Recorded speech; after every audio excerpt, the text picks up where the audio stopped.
Welcome to the tech.mn podcast, a Made in Minnesota podcast featuring the stories of individuals that make up the tech capital of the North. And here's your host, Kevin McArdle. Thank you very much, Jac Stark. How are you doing today? I'm doing well. This is my first time back on the mic in quite a while. Well, we haven't been on the mics in quite a while. I remember you had an illness that missed a session. You've been traveling before that. So yeah, it's good to be back in the virtual studio. We are still virtual due to social distancing and staying at home. I'm excited to get back into Studio Americana once it's safe, but we got a pretty good setup here. Yeah, we do. We typically record in batches, so I think the last time that I was on the mic was in February, and now we're hitting towards the end of June, so... When February to June in 2020 feels like multiple lifetimes. Very true. We have a very special guest with us today. We have Diane Rucker from University Enterprise Labs. Welcome, Diane. Thank you very much, Jac. It's a pleasure to be here with you, even virtually. Yes. Well, we'd love to kick it off with you telling us your story, your background, where you came from, and how you got to where you are today. Yeah, it's a convoluted story. I think when you start your career, you expect it's going to be more linear, more predictable, and it never seems to end up that way. So my background is I'm a materials engineer with a degree from MIT, which is my undergraduate. I expected that I'd stay in engineering, but it didn't really end up happening that way. So very quickly, I was promoted into management, ended up working for both General Motors and Seagate for a number of years, and found that something was missing. So very simply decided to pursue something else. Didn't really know what that something else was going to be, but I ended up going back to school to MIT's Executive MBA program through the Sloan School of Management. And that's where I got hooked on entrepreneurship. So very simply, I found that I was really excited by what people were doing in innovative spaces. I liked the energy that I found around entrepreneurial ecosystems, and I was in a unique place to be able to get involved in the Boston ecosystem, and by extension to the London ecosystem, as well as Scotland, China, New Zealand, and a few others. So that for me was an extraordinary opportunity, and it meant that I looked back at the roles that I'd had prior to that in engineering and technical management and said, those were really good, but this is better. Are you from Boston? No, I'm not. I have kind of a strange accent, though. It's a little bit Boston, a little bit Northern Ireland, a little bit Michigan, and probably a little bit Minnesota thrown in. Looking at some of the places that I've lived and have had some of the most significant impacts on my life. So it'll sound a little weird, I would say, if I were talking with someone from the UK or Ireland, it gets a little bit more Irish. Sure. Yeah, but the leading me to Boston and the executive MBA program ended up making a choice to pivot.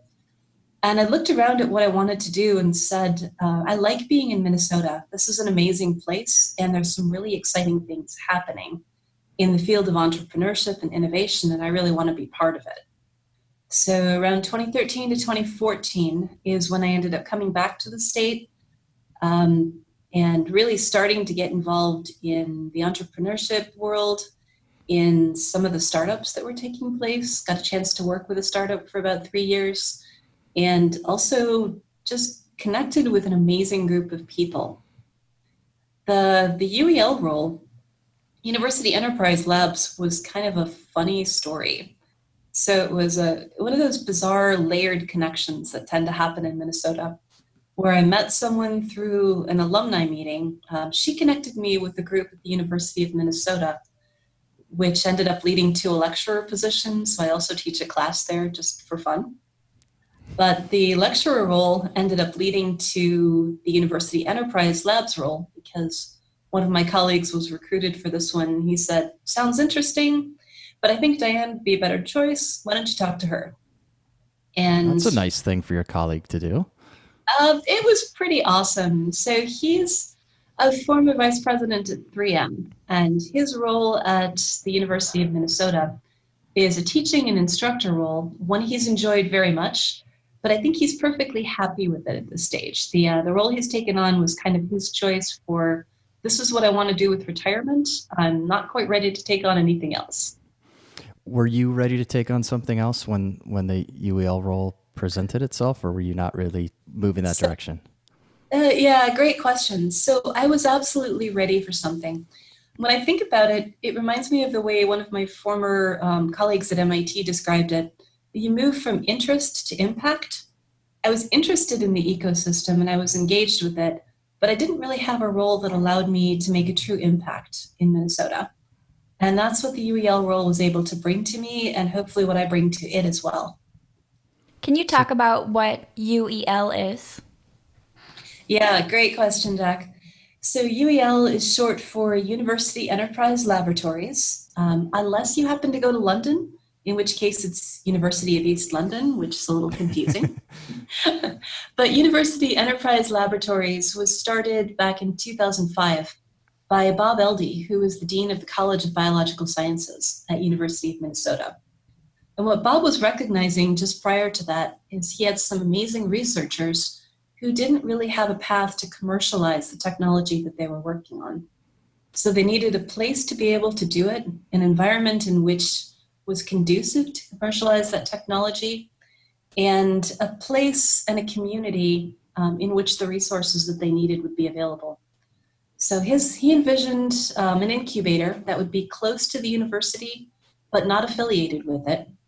So UEL is independent from the University of Minnesota. Probably about a third of our startups come from there. But the goal was really to create a space with affordable laboratories, with a community of like-minded individuals, but not too like-minded. So technical, diverse, unusual, supportive. And one in which you could take a technology, test it out, create a market for it, and learn the skills that you need to be able to build a business out of it. So UEL started from an old Target warehouse. We converted it, built 21 laboratories surrounding a central atrium. And then in May of 2018, we began an expansion. So we added another 12 laboratories, some additional dry lab and conference space, and opened that up officially in May of 2019. But the key point is it's lab space for startups. It's a focus on high tech and technology, a little less on software, a little more on data analytics, biotechnology, medical device, food and agriculture, and then medical and healthcare space. So Diane, before UEL, when somebody wanted to start a company like in those industries you just listed, where would they go? Or was each trying to figure out their own funding and lab space and so forth? They had very few options. I mean, the option was to stay at the university level or in your own private basement level as long as possible. That doesn't really work for development in vaccines or pharma. Mm-hmm. The other option, which is not very attractive to Minnesota, would be to go somewhere else. So there's a very strong biotech and healthcare community, both on the East Coast and West Coast, but we'd really like to keep the researchers, the technology, we'd like to keep them focused on Minnesota and allow them the space that they need to grow. So can you talk a little bit more about the, close to the university, but not, I think you said not affiliate, like not officially affiliated with the University of Minnesota. Is that correct? Yeah, that is correct. Can you talk about what relationship there is, and particularly like how is it funded in the earliest days, and what funds the ongoing operations today?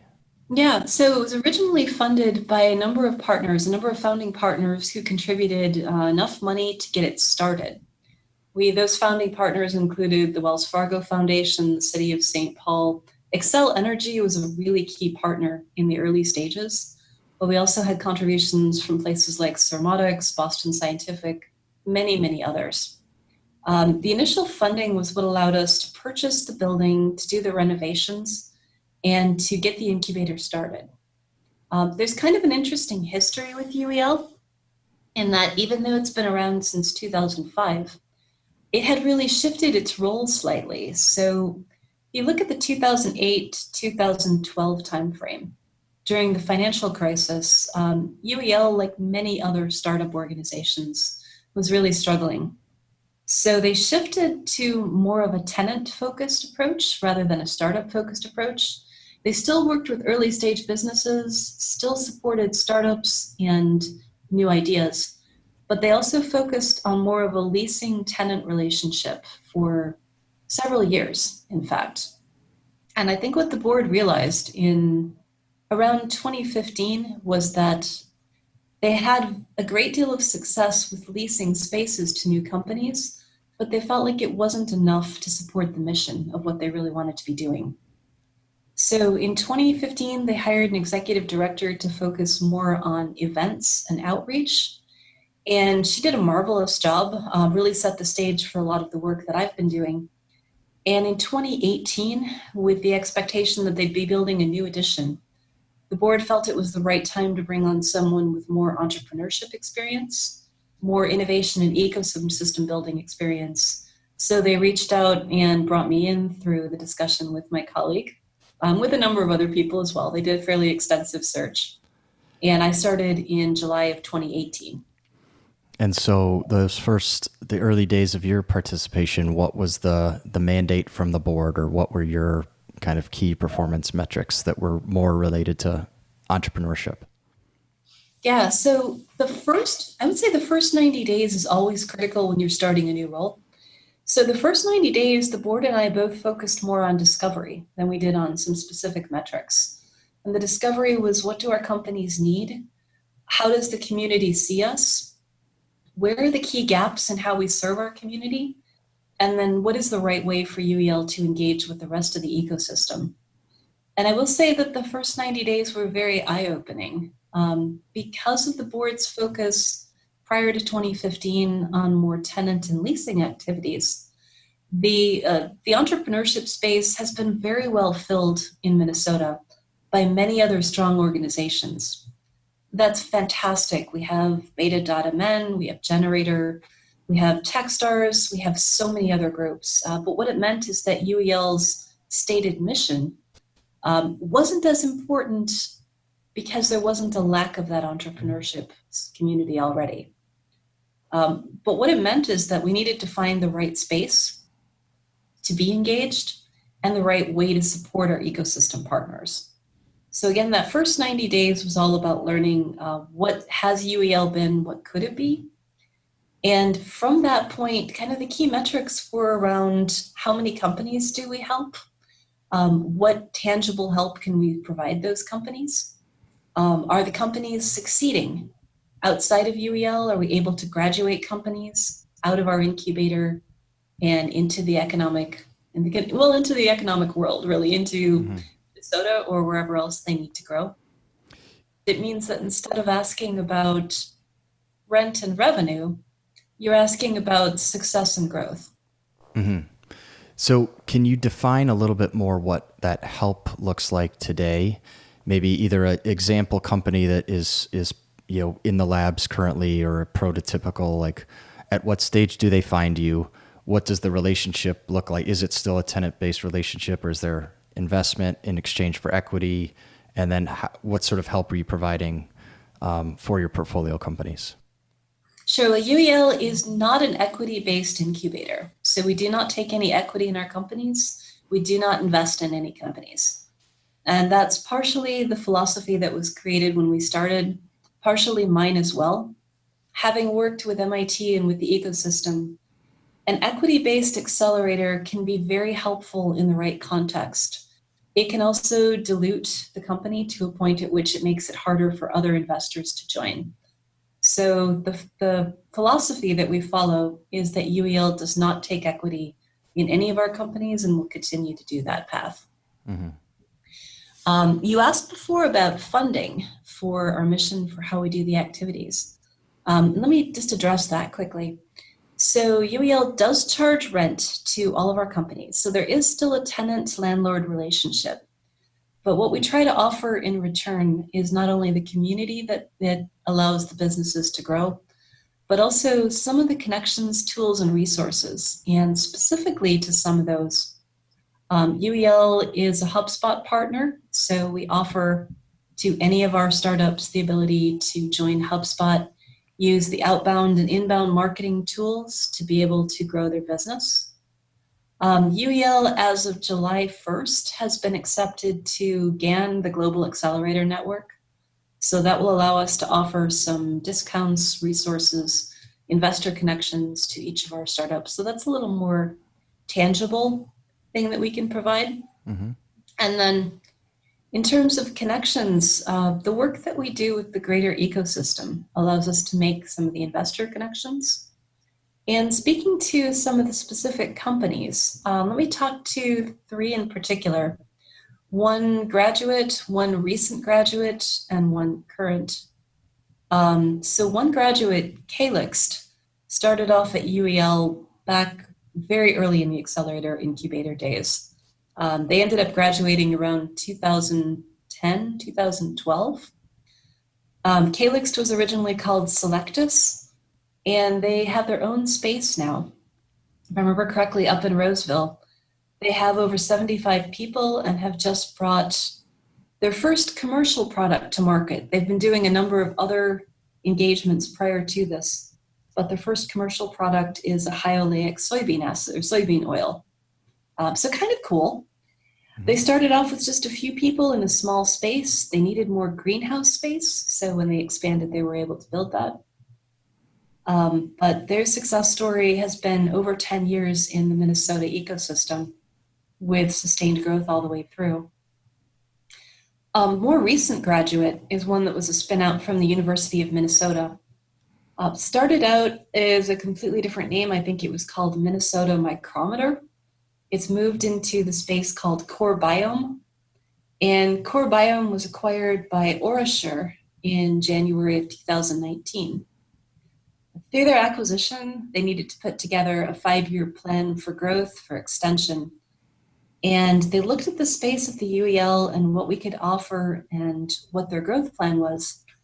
In fact, many of their employees felt it was a great place to be. They loved the community and the location and the connections, but they felt that they needed a larger space. So Core Biome literally just moved out of UEL about a month ago. They are now operating as a company called Diversigen, so under the OraSure umbrella. So kind of our goal with companies is to get them to the point where they can either have their own space, graduate, and set up their own operations, be acquired, or have an initial public offering. Both of those two, Calyxt and Core Biome, have been amazing stories as a result. Mm-hmm. One that's currently at UEL that you might have heard a bit about is Phenomic Sciences. Mm-hmm. And Phenomic Sciences is a Mayo Clinic spinout, and it has been housed at UEL since last year as part of our new edition. And Phenomics has had some, phenomenal results. They won the Beta $1 Million Challenge last year. They advanced in the Minnesota Cup as well, and have had a number of grants and investor contributions. So what we've done for them, the simplest, of course, is space. They have the space to grow. But there's kind of a cool story around it. One of the things they were trying to do was develop some tests around the phenotype for obesity. So understanding from a blood test what type of obesity people have and what type of treatments are likely to be most effective. And one of the things they were able to do through our community was to draw from the over 350 people we have on site, do some blood draws in partnership with Prism Clinical Research, who was able to do some blood draws for them, and use that as a way to get some initial data. So verify their premise, test out the market, get some data from a fairly diverse group of people, and use that to continue building their business.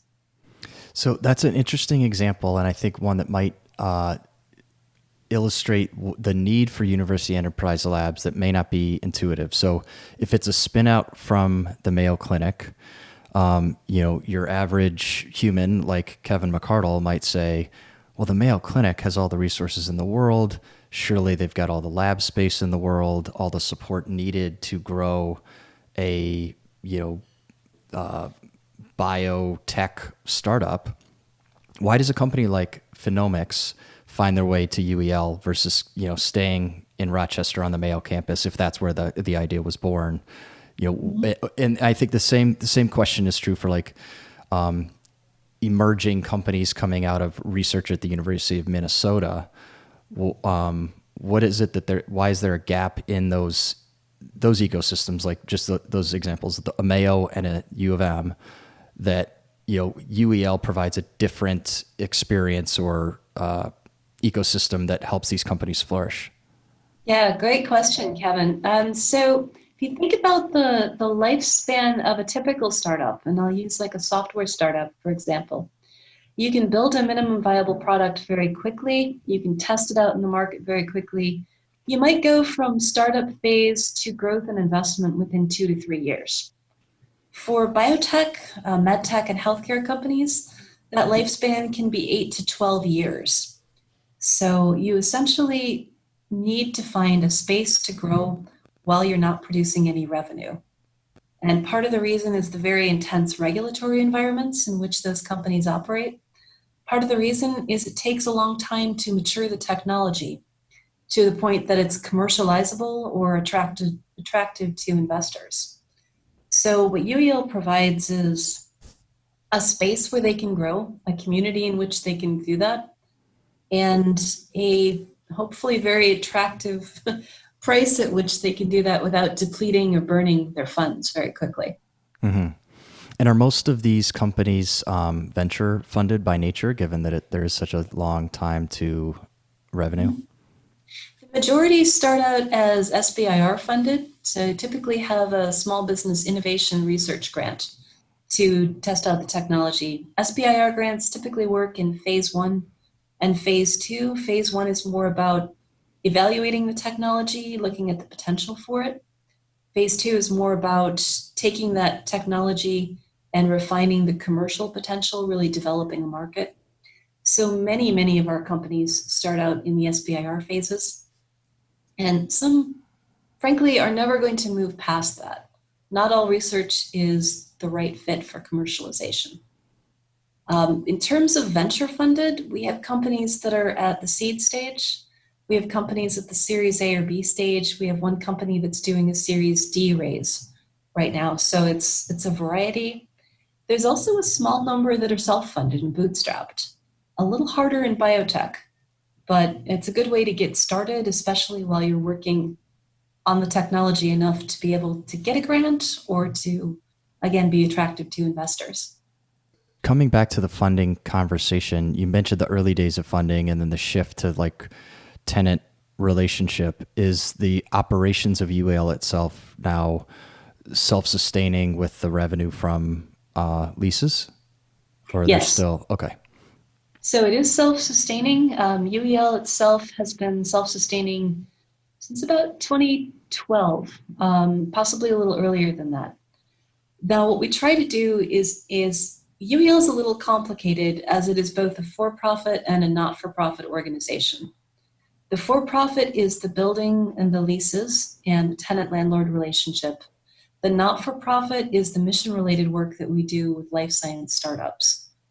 Any profits from the for-profit are either invested back into the operations or put into the mission. And then we do some additional fundraising, reaching out to partners, sponsors, government organizations for grants to be able to support the mission-related work that we do with startups.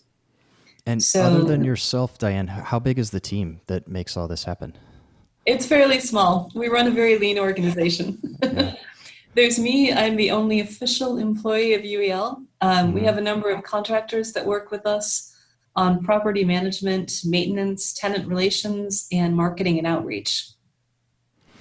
So the marketing kind of triggers another thought. I notice the course you teach at the University of Minnesota is Leadership, Professionalism, and Business Basics for Scientists and Engineers.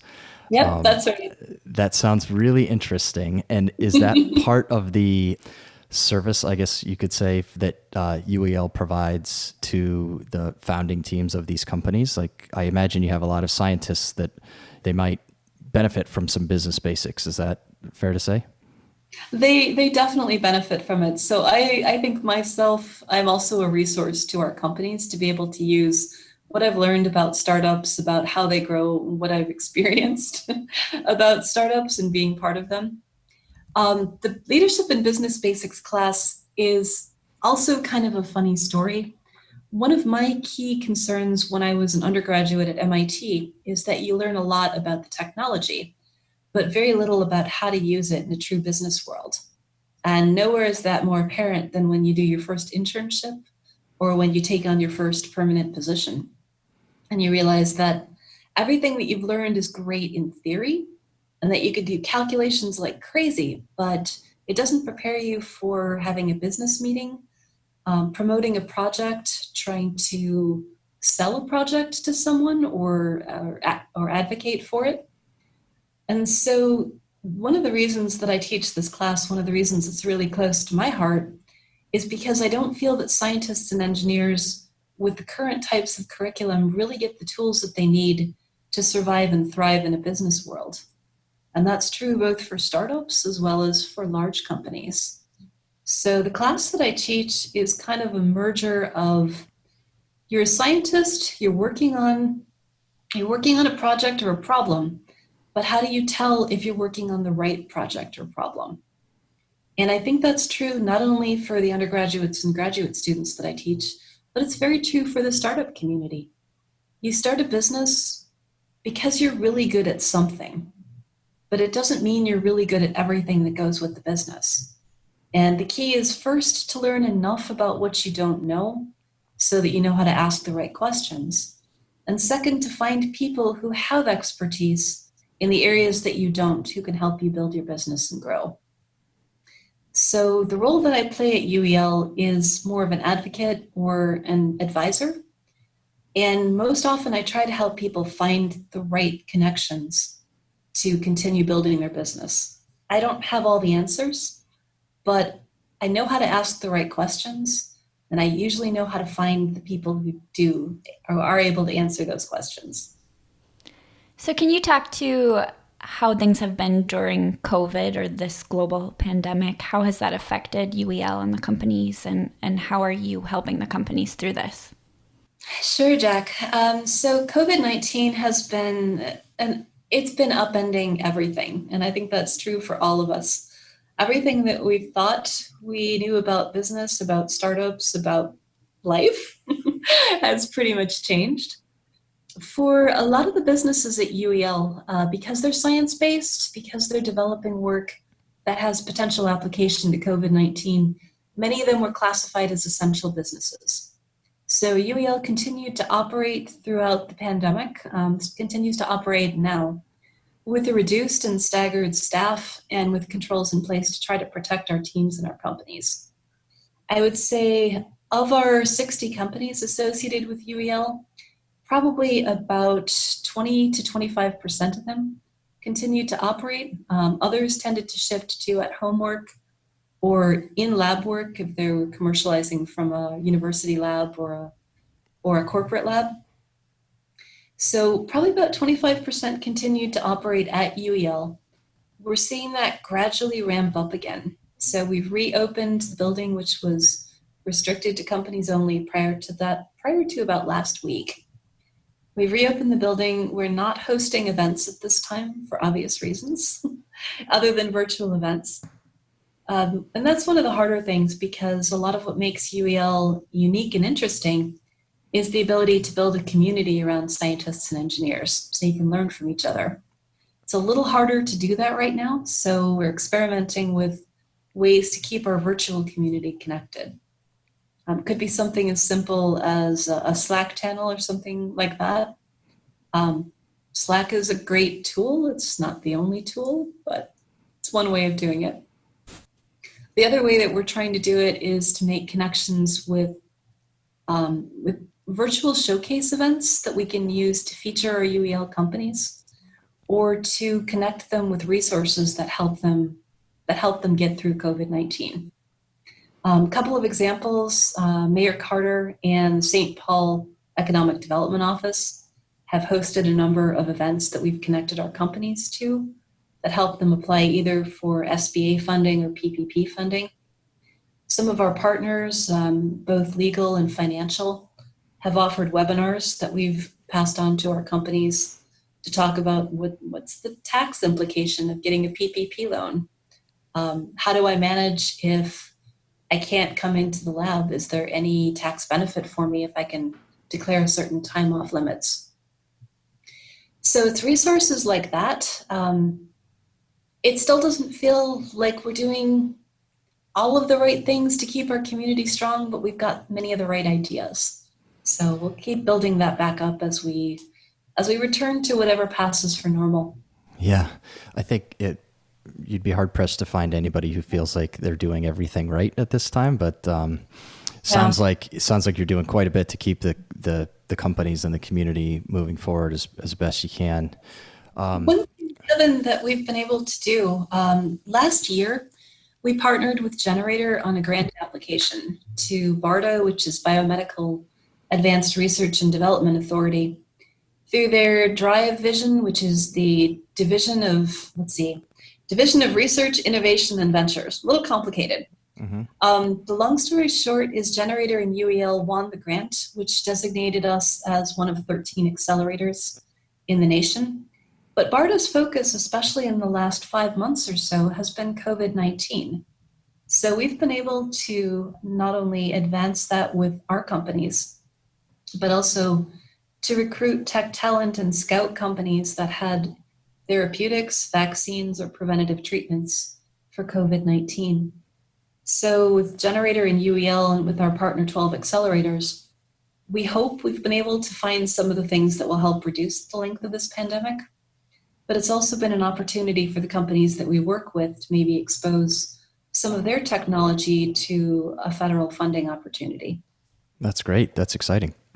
Looking forward, as you put it, as things return to some semblance of normal, what's on the horizon for you and for UEL? Like, what do you hope a amazing 2021 look like? Well, we're going to stay with amazing 2020 to start with, because as difficult as this has been, kind of back to what we talked about earlier before we started the podcast, is anything risky, anything challenging, anything that throws our lives into chaos is also an opportunity. So 2020 is an opportunity for us to kind of reset, to look at what we do with our companies and to look at where we can improve. Through 2020, we have at least 2 more things that we'll put out there, probably more to be added. The first is a COVID-19 Midwest Innovation Showcase, which we're going to be hosting in partnership with Generator and gBETA Medtech on July 16th. We're doing this one to kind of feature what's happening in the Midwest, opening up to beyond Minnesota. So we're partnering with Purdue University and the University of Missouri. And then we also have support from Boston Scientific, the Mayo Clinic, University of Minnesota, and BARDA is really excited about this. So it gives them a chance to not only see what's available and offered, but also to engage with the technologies that might help.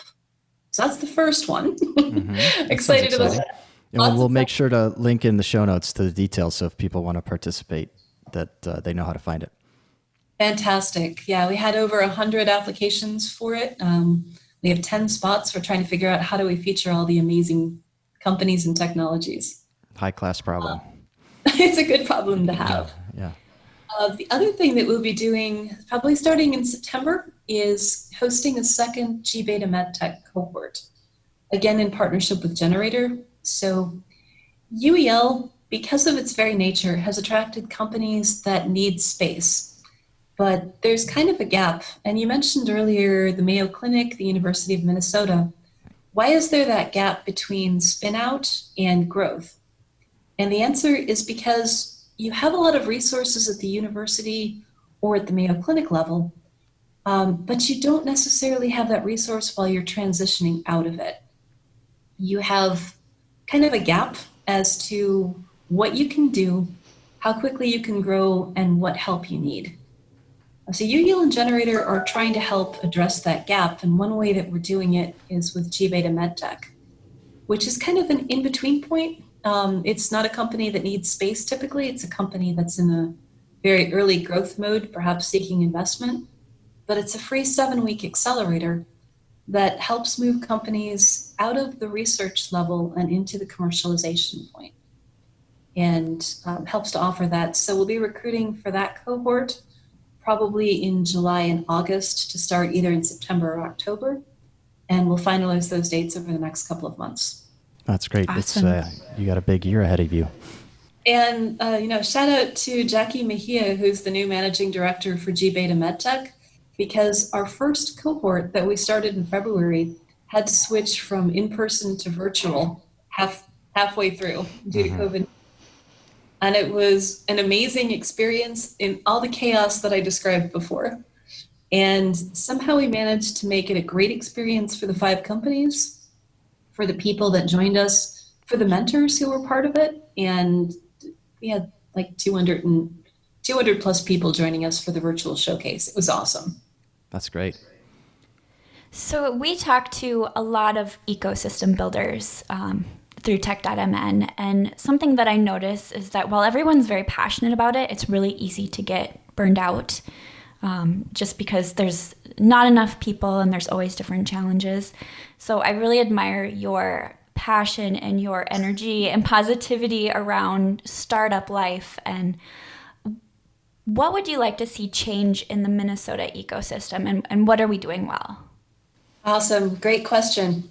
So let me quickly describe an ecosystem because that's relevant to the answer. An ecosystem includes entrepreneurs, but not just entrepreneurs. They can't survive without support from government, from corporate, from finance, and from education. They need to be able to sell their products. They need to be able to have a tax positive climate in which to start their business. They need investors, and they need people to buy what they're making and teach them what they don't know. So if you think about those 5 points of the ecosystem, where Minnesota is really strong is that we have elements in each of those that are phenomenal. We have a favorable government situation to be able to start businesses. Launch Minnesota is amazing. The work that Neil is doing is just incredible through Minnesota Deed. We have corporations that are really strong in the areas in which we need to grow businesses. And I'll mention groups like Medtronic, like Ecolab, Cargill, many of which, United Health Group, many of which have supported accelerators in the past and really have a passion for new ventures too. Finance has been challenging for everyone. So I think where we look at most of the money going, particularly in certain clusters of businesses, it's not always Midwest. In fact, it's more commonly East Coast, West Coast, or international. One area that we can do better is in advertising, in promoting the amazing things that are happening with Minnesota companies and startups. Because I think as investors from the coasts and from international groups find out what they're doing, what we're doing, they look and they're like, why haven't we found this earlier? There's opportunities here. There's opportunities to get involved earlier, even in some of the coasts. And I think the more that we can promote the activity that we're doing and make people aware of that, the better. The other thing that I see changing and in a very positive direction is the engagement of universities with the ecosystem. And I'll point specifically to competitions like the Minnesota Cup, to the Venture Center, to some of the work that's being done at McAllister or at St. Thomas on entrepreneurship, as well as the work that University of Minnesota is doing to support the Holmes Center and I-Corps. If you look at those, I would say if you look back about 5 to 10 years, there was more of a tendency for universities to look inward rather than outward.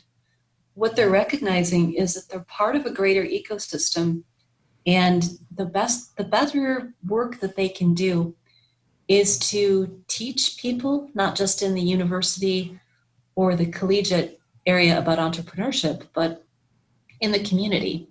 It not only gives their researchers, their faculty a chance to engage with the greater ecosystem, but it means some of those ideas come back into the university as well. So it's kind of a double win. And I would see that change in the university ecosystem has been one of the strongest things that has moved Minnesota into a strong entrepreneurship space. I think the areas where we still have challenges is in attracting the financing to get people going to help sustain them, and in our being willing to take that financing. Minnesota in general tends to be risk averse. It's the heritage that we have, but you also find a really amazing group of entrepreneurs who are typically older than what you find on the coasts. You have entrepreneurs who have done something else for maybe 10 to 15 to 20 years and have said, I have an idea. I'm ready to do something. There's a change I want to make. And it means that they put a huge amount of time, energy, and research before they start a business into deciding what they're going to do and how they're going to make it work. On the positive side, it means that they go all in. On the negative side, it means that if they don't succeed or they run into struggles, they go back to what they've done before. So one other thing that we've seen changing in Minnesota is more serial entrepreneurs, which is great. People who have succeeded or given moderate success at their first round and who are willing to try it again. And that's another thing that really energizes the ecosystem, is people who've had some success they can point to, people who've been through the high points and the low points, and those who can help other entrepreneurs make it through, what's it called, the valley of death, that in-between point? It's... So having that as experienced entrepreneurs is amazing. Having people who do enough research to understand what they're getting into is also amazing. So try to remember the most recent statistics. DEET publishes the 2-year and 5-year success rates for businesses in Minnesota. And that includes both lifestyle and local cluster businesses, things like dry cleaning, many of the amazing immigrant and minority-owned businesses that we have, like on Lake Street in the Midway. But it also includes startups, tech-focused, innovation-driven entrepreneurship. And the overall statistics is about 54 to 55% for the 5-year survival rate, which is amazing. It puts Minnesota in the top 2 or 3 states in the country for being able to help sustain new businesses. Mm-hmm. And I think part of it is just the incredible drive that our entrepreneurs have, and part of it is the fact that they take the time to do it right. Absolutely. Well, we're getting to the point in the conversation where we have to take it in for a landing, but we always ask 2 questions before we wrap. The first one being, who is somebody in Minnesota tech that we should know about and why? Well, I mentioned Jackie Mejia earlier. So if you haven't talked to her yet, she's an amazing person, has done great things with gBETA Medtech. Mondo Davison is one of my favorites. He wears a t-shirt called the Black Tech Guy. It's just awesome. Yep. So I'd strongly recommend talking with him. Pat Dillon also is an incredible advocate for SBIRs and helps get a lot of our companies started, getting them the funding they need to keep moving. So I would start with those 3, and I could give you so many more names. They're just such. If you haven't talked with Allison Hon yet, she's the new director of Grow North, and it would be great to hear about what she's doing and what her plans are for the organization. Awesome. All great ideas. And we actually had Mondo on the podcast, so we'll reference back to his episode in the show notes.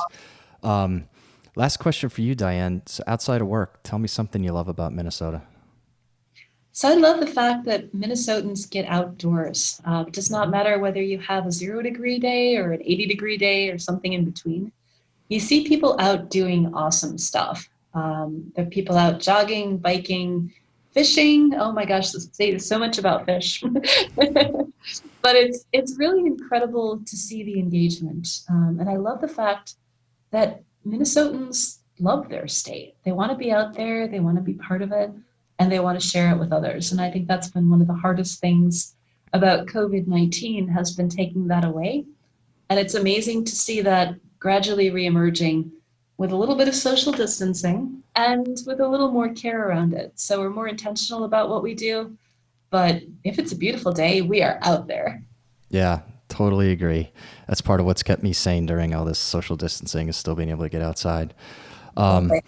So Diane, it's been a real pleasure having you on. If people listening want to learn more about UEL, get involved either as a company or as a, one of those other people in the ecosystem to help those companies, what's the best way to plug in with you and what you're doing at UEL? Yeah, great question. So on our website, please do connect with us because we keep posted on any events that we have, virtual and otherwise. Please follow us on social media. We're on Twitter and LinkedIn.